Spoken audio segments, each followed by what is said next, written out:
बाळासाहेबांच्या तमाम शिवसैनिकांना तुमच्या ह्या अनिश गाढवेचा, बाळासाहेबांच्या कडवट शिवसैनिकाचा मानाचा जय महाराष्ट्र। शिवसैनिकांनो, अजूनही शिवसेना एक वादळ या आपल्या हक्काच्या माध्यमाला सबस्क्राइब करायचं राहून गेलं असेल, तुम्ही अजूनही सबस्क्राइब केलं नसाल तर तुम्हा सर्व शिवसैनिकांना पुन्हा एकदा कळकळीची विनंती, आता ताबडतोब शिवसेना एक वादळ आपण सर्वांनी लाखोंच्या संख्येने सबस्क्राइब करा। उभ्या महाराष्ट्रात शिवसेनेच्या ज्वलंत विचारांना पोहोचवणाऱ्या या माध्यमाला आपण सर्वांनी मिळून मोठं करा ही नम्र विनंती करतो। शिवसैनिकांनो, आजच्या व्हिडिओला सुरुवात करण्यापूर्वी ते गाणं आठवलं मला, लबाड लांडग ढोंग करतय, लबाड लांडग ढोंग करतय, लबाड लांडग ढोंग करतय, कसं ढोंग करतय। आता लबाड लांडग कोण आणि ढोंग कोण करतय हा निर्णय तुम्हाला घ्यायचा, हे मी तुमच्यावर सोडलं, तुम्हाला त्याची मुभा। लबाड लांडग ढोंग करतय। गेल्या 3 वर्षापासून शिवसेनेच्या याचिकांवर तारखांवर तारखा आणि तारखांवर फक्त तारखाच पडल्या। काल कुठल्या तरी एका मीडियावर, मला वाटतं लोकमत ही मीडिया असावी, त्यावर ज्यावेळेस मी बातमी पाहत होतो, ठाकरेंना धक्का, ठाकरेंना दणका, ज्यावेळेस मी अशा बातम्या पाहतो ना, मला वाईट वाटतं मीडियाचं। खरं तर मीडिया तुमच्याकडनं अशा बातम्या यायला पाहिजे होत्या, लोकशाहीला दणका, लोकशाहीला धक्का, न्याय व्यवस्थेने दिला लोकशाहीला दणका धक्का, किंवा संविधानाला दिला दणका धक्का। जोपर्यंत या अशा बातम्या येणार नाहीत ना, तोपर्यंत आपल्याला न्यायाची अपेक्षा ठेवणं म्हणजे हा एक मूर्खपणा असेल, साफ साफ मूर्खपणा। ठाकरेंना झटका, ठाकरेंना धक्का, दणका, काय त्या बातम्या मी काल पाहत होतो। मला एक सांगा बरं, लहानपणी आपण सारे खेळ खेळलो, अगदी शिक्षक खेळलो, अगदी आपण पेट्रोल पंपाचे मालक बनलो, खेळांमध्ये आपण सारे खेळ खेळलो, अगदी गॅरेजवाले झालो, अगदी दुकानवाले झालो, अनेक खेळ खेळलो। पण कधी आपण कोर्ट कधी लहानपणीही खेळलो नाही, कारण त्यावेळेस त्याही खेळामध्ये आपल्याला कधीही विश्वास नव्हता। जे खेळ आपण खेळलो त्याच्यामुळे आपला विश्वास होता। कधी लहानपणी तुम्हाला कोणी विचारलं तुम्हाला काय बनायचंय, आपण डॉक्टर म्हणायचो, पोलीस म्हणायचो, इतर अनेक प्रोफेशन्सची नावं घ्यायचो, पण कधी म्हटलं नाही आम्हाला न्यायाधीश व्हायचंय, कधीच नाही म्हटलं। कधी कोर्ट आपण खेळलोच नाही। फक्त एक गोष्ट चांगली माहिती होती आणि त्याचं सारं श्रेय जातं सनी देओलला, तारीख पे तारीख मिली लेकिन अभी तक इंसाफ नहीं मिला जज साहब। आणि कायम आपल्या डोळ्यासमोर ते कोर्टाचं भयान चित्र असायचं। कोर्ट म्हटलं तर भयान चित्र, गुंड सुटणार, मर्डर किल्ला सुटणार, खुनी सुटणार, आरोपी सुटणार, हिरो आतमध्ये, हिरोचे नातेवाईक आतमध्ये। म्हणजे आठवा तुम्ही, हे सारं मी जे बोलतोय हे मी वास्तव सांगतोय। डोळ्यावर, न्यायदेवतेच्या डोळ्यावर एक पट्टी असायची, कायम पट्टी असायची, आणि एखाद्या निरपराधाला फाशीची शिक्षा दिली जायची, तो जज ते नीप वाकडी करायचा, ते ठोकतानाचं दाखवायचं, हॅमर ठोकतानाचं दाखवायचं, आणि भयान शांतता, आणि गुंडे सुटले। आजही ते सारे प्रसंग तसेच्या तसे। आज विचार करा, शिवसेनेसारख्या एवढ्या मोठ्या पक्षाला जर ही अशी अवस्था होत असेल, तारखांवर तारखा मिळत असतील, म्हणजे समजा आता ह्या सगळ्या केसला एक प्रसिद्धी आहे, एक वलय आहे, त्यामुळे मीडिया ह्या सगळ्या गोष्टींना घेतात, तुम्हा सर्वांना ह्या गोष्टी टेलिव्हिजनच्या मार्फत, प्रिंट मीडियाच्या मार्फत या दिसल्या जातात। पण सर्वसामान्यांच्या केसेस, ज्यांना कोणी वाली नाही, त्यांच्या केसेसचं कसं होत असेल तुम्ही विचार करा। आज देशाच्या लोकशाहीच्या दृष्टीने महत्वाची असली एवढी मोठी केस जर इतके महिने पुढे जात असेल, महिने काय म्हणतोय मी, माफ करा, इतके वर्ष पुढे जात असेल, दरम्यानच्या काळात 3-4 जजेस रिटायर होत असतील, दरम्यानच्या काळात सरकार दुसरी सरकार आपला अर्धा काळ पूर्ण करत असतील, याला काय म्हणायचं। सर्वसामान्यांची समजा एखादी केस सुप्रीम कोर्टात असेल किंवा कुठल्याही कोर्टात असेल, त्यांना कोण वाली, त्यांना, मला तर त्या दिवशीचा एक, मी तुम्हाला तो प्रसंग दाखवतो, असीम सरोदेंनी सांगितला होता किस्सा। एका महिलेला विचारलं की तुम्ही या कोर्टामध्ये काय करताय रोज, काय, ते म्हणतात माझी केस चालू आहे, प्रत्येक वेळी तारीख पडते। त्यांनी ज्यावेळेस माहिती काढली, असं कळालं की हिची कुठली केसच नाही, दरवेळेस वकील 500 रुपये घेतोय। जरा पहा ना हा प्रसंग। तुम्हाला मी एक उदाहरण सांगतो, गेवराईच्या कोर्टामध्ये एकदा होतो मी, बीड जिल्ह्यातल्या, खूप आधीची गोष्ट आहे। मी लहान कोर्टांमध्ये पण जातो लोकांना मदत करण्यासाठी, तर तिथे वेळ होता म्हणून मी बाहेर जे झाडाखाली बसले होते लोक, त्यांच्याशी बोलत होतो। तिथे एक आजीबाई बसल्या होत्या, त्यांची नात होती, त्यांची सून होती, त्यांचा मुलगा असेल, हे सगळे होते. मी त्याला विचारलं कशासाठी आले काय, त्यांनी सांगितलं अशी अशी जमिनीची आमची केस आहे. मग म्हटलं काय काय झालं त्याच्यात, तर त्यांनी सांगितलं काही नाही, फक्त तारीख होते, मग ते वकील येतात बाहेर, तारीख देतात आणि जातात. म्हटलं काय तुमच्या केसचं नाव काय, नंबर काय, तर म्हणे दर तारखेला आम्ही त्या वकिलांना 500 रुपये देतो आणि मग तारीख होते. मी जेव्हा माहिती घेतली तेव्हा मला कळलं की त्या कोर्टामध्ये त्या माणसांची कोणतीच केस नाही, पण साधारणतः 2 वर्षापासून 500 रुपये घेण्यात येतो. हा आहे मिसकंडक्ट. याचे मिसकंडक्टचे मी अनेक उदाहरणं तुम्हाला दिली. मग स्वतःहून तिथे बार काउन्सिल ऑफ महाराष्ट्राने पोहोचलं पाहिजे, बार काउन्सिल ऑफ इंडियाने पोहोचलं पाहिजे, स्वतःहून त्यांची काहीतरी कमिटी असली पाहिजे. गरिबांचं शोषण करण्यासाठी थोडी यंत्रणा आणि व्यवस्था आहे. मग त्या न्यायव्यवस्थेच्या मजबूतीसाठी मी काम करत असेल तर मी फालतू शब्द वापरला म्हणून एवढा मोठा निर्णय द्यायचा, हे म्हणजे मला अतार्किक वाटते आणि संयुक्तिक पण वाटत नाही. आणि दुसरं प्रपोर्शनेट ज्याला आपण म्हणतो, अशी अवस्था आहे सर्वसामान्यांची. कंटेम्प्ट ऑफ कोर्ट इथे असला पाहिजे. या अशा लोकांच्या सनदी रद्द झाल्या पाहिजेत. असीम सरोदेंसारख्या नाही, जे लोकशाही वाचवण्यासाठी जीवाचं रान करतायत. उद्धव साहेब एकदा विनोदामध्ये म्हणाले होते, आपल्याला न्याय नक्की मिळणार, आज ना उद्या मिळणार, 50 वर्ष थांबायची तयारी ठेवा, न्याय नक्की मिळणार. म्हणजे तिसरी चौथी पिढी ती न्याय मागायला येणार आणि तेव्हा तो न्याय होणार. Justice delayed is justice denied. हे खरंच मला आता खरं वाटायला लागलेलं आहे. आता तुम्हाला मी काल नेमकं कोर्टामध्ये काय घडलं हे सांगायचा एक प्रयत्न करतो. मला त्या तत्पूर्वी एक गोष्ट तुम्हाला सांगायची आहे. तुम्हाला बांगलादेशचं ते सगळं प्रकरण आठवायला हवं. बांगलादेशात काय घडलं, कशा प्रकारे तिकडे उठाव झाले, नेपाळमध्ये बघितलात तुम्ही एक गोष्ट अनुभवा. याच्यामध्ये सगळ्यात पहिला घाला हा तिथल्या संसदेवर घालण्यात आला, दुसरा तिकडच्या मीडिया हाऊसेसवर, तिसरा न्याय संस्थांवर घालण्यात आला. म्हणजे अगदी कोर्टांच्या इमारती जाळण्यात आल्या, पार्लिमेंट जाळण्यात आल्या, अगदी तुम्ही पाहिलं असाल तिकडच्या मीडियाचे त्या बिल्डिंग जाळण्यात आल्या. त्यानंतर सत्ताधारी पक्षांचे मंत्री वगैरे सगळ्यांना त्यांनी टार्गेट केलं. त्यात कोर्टावर सुद्धा विशेष म्हणजे न्याय व्यवस्थांवर सुद्धा विशेष राग होता. हे सगळं का होतं हे आता कुठतरी हळूहळू उमगायला लागलेलं आहे. आता मी तुम्हाला काल नेमकं काय घडलं हे सांगायचा प्रयत्न करतो.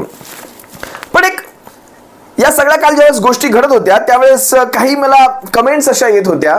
म्हणजे मी काल एक माझ्या सोशल मीडिया माध्यमावर एक कमेंट केली होती की म्हणजे 2-3 लाखांचा कमीत कमी न्यायव्यवस्थेतल्या ह्या सर्वांना पगार असेलच.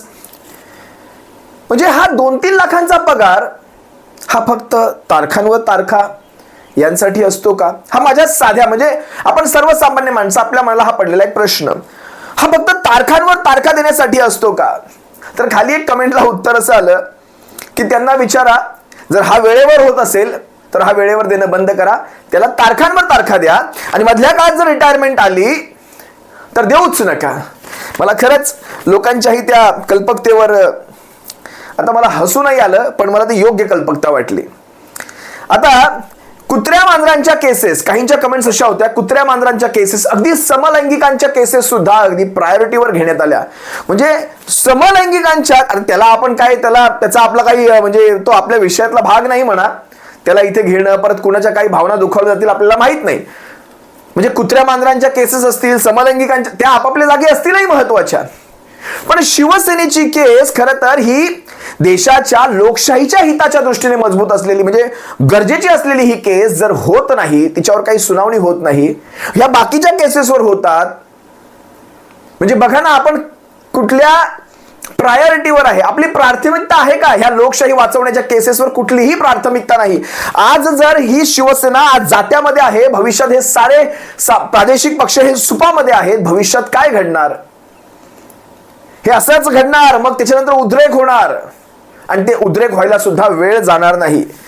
लोकशाही जिथे अंतिम श्वास मोजते तिथेच तारीख पे तारीख चाललंय.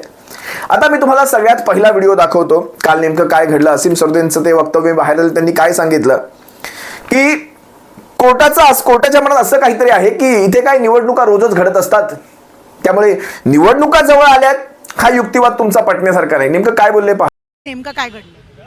पण ज्या निवडणुका आता महापालिकेच्या किंवा स्थानिक स्वराज्य संस्थांच्या आहेत त्या पार्श्वभूमीवर त्वरित सुनावणी घेतली पाहिजे अशी मागणी करण्यात आली होती.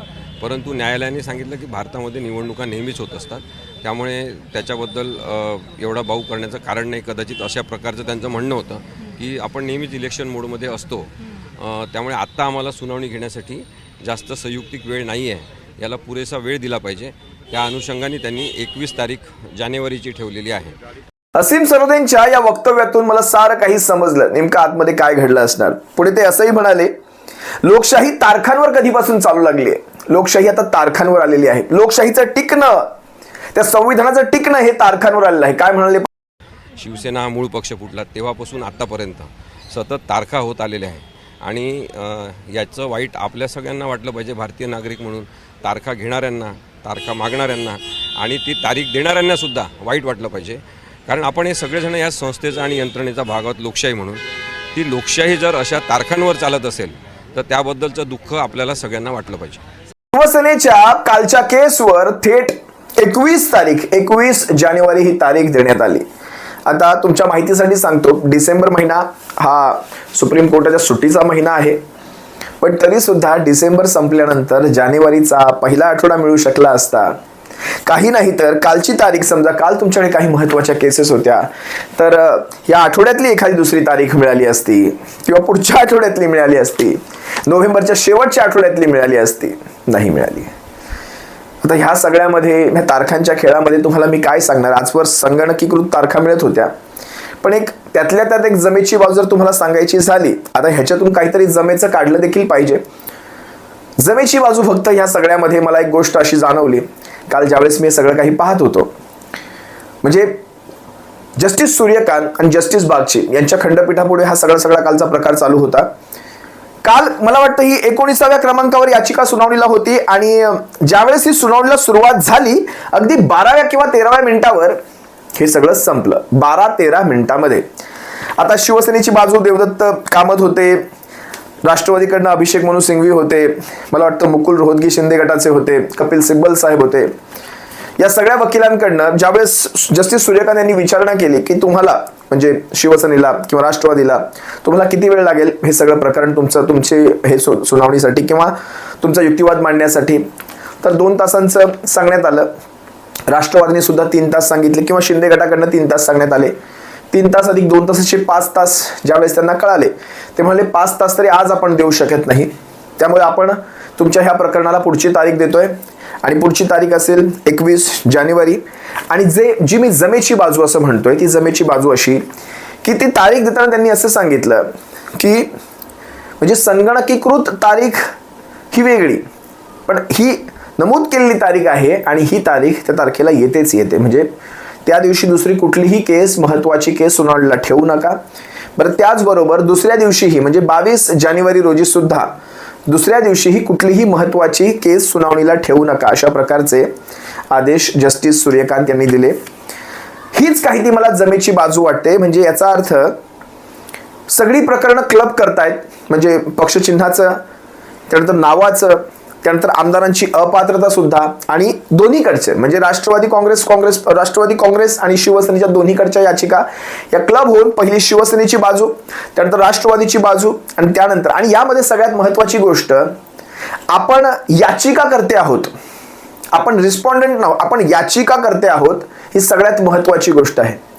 आता म्हणजे याला जमेची बाजू किती म्हणायचं नाही म्हणायचं हा जास्तचा वैयक्तिक प्रश्न राहिला, कारण मी तुम्हाला आता कुठेही म्हणणार नाही की आपलं सगळं काही सुरळीत चाललंय, कोर्टामध्ये न्याय होतोय वगैरे. सगळं आपण थांबवलं. ज्या पत्रकारांना हे अशा प्रकारे सांगायचे ते सांगतील. पण तरीही काल ज्यावेळेस कोर्टामध्ये या अशा प्रकारची ज्यावेळेस मी भाषा ऐकली की 22 तारखेला सुद्धा तुम्ही कुठलीही महत्त्वाची केस ठेवू नका किंवा याचिका ठेवू नका, त्यावेळेस थोडंसं वाटलं कुठेतरी सिरियसनेस दिसतोय. आणि जस्टिस सूर्यकांत हे मला वाटतं 24 नोव्हेंबरला पदभार स्वीकारतील, 23ला आपले BR गवई रिटायर होतील. 6 महिन्याच्या कार्यकाळात त्यांनी शिवसेनेला एकही तारीख नाही दिली. आभार मानावेच लागतील, जे काही असेल ते. आपल्या अपेक्षा खूप जास्त होत्या आणि एका चळवळीतल्या माणसाच्या पुत्राकडनं आपल्याला अपेक्षा होत्या, भीमाच्या पुत्राकडनं अपेक्षा होत्या. भंग झाला, माझा तर झाला, तुमचं मला सांगता येत नाही, पण जे काही असेल ते. जस्टिस सूर्यकांत 24 नोव्हेंबरला पदभार स्वीकारतील आणि त्यांचा कार्यकाळ हा मोठा असणार आहे. आता त्यांनी आपल्या कार्यकाळातली ही तारीख दिलेली आहे. बघूयात भविष्यात काय घडतं. पण काल ही जी जमेची बाजू आहे ती कोर्टात कशी आली जरा पहा. बाजूने 3 तासांचा वेळ दिला जाईल, प्रतिवाद्यांना 2 तासांचा वेळ दिला जाईल. दोन्ही बाजूने युक्तिवाद पूर्ण करण्यासाठी आणि सोयीचं संकलन दाखल करण्यासाठी दोन्हीकडून एक नोडल वकील नियुक्त केला जाऊ शकतो.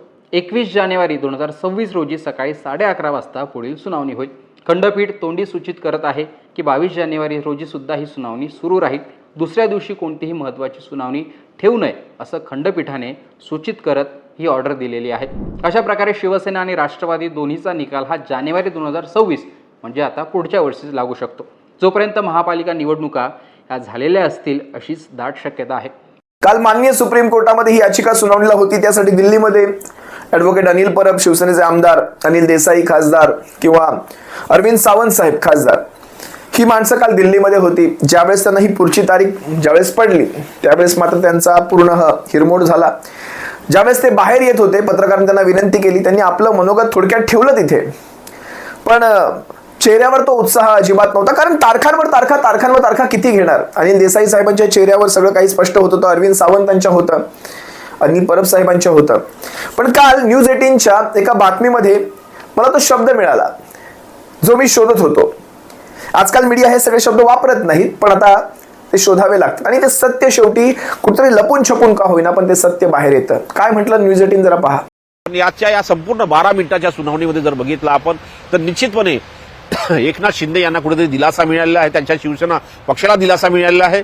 तेवढीच नाराजी शिवसेना उद्धव बाळासाहेब ठाकरे पक्षाच्या त्या बातमीमध्ये तुम्ही जर बारीक ऐकला असाल तर तो अँकर म्हणतोय शिंदे गट पुन्हा एकदा बचावला. ते काय म्हणाले, शिंदे गटाला दिलासा मिळाला आणि आपल्या नेत्यांची हिरमोड त्यांनी सांगितली. दिलासा कधी असतो माहितीये?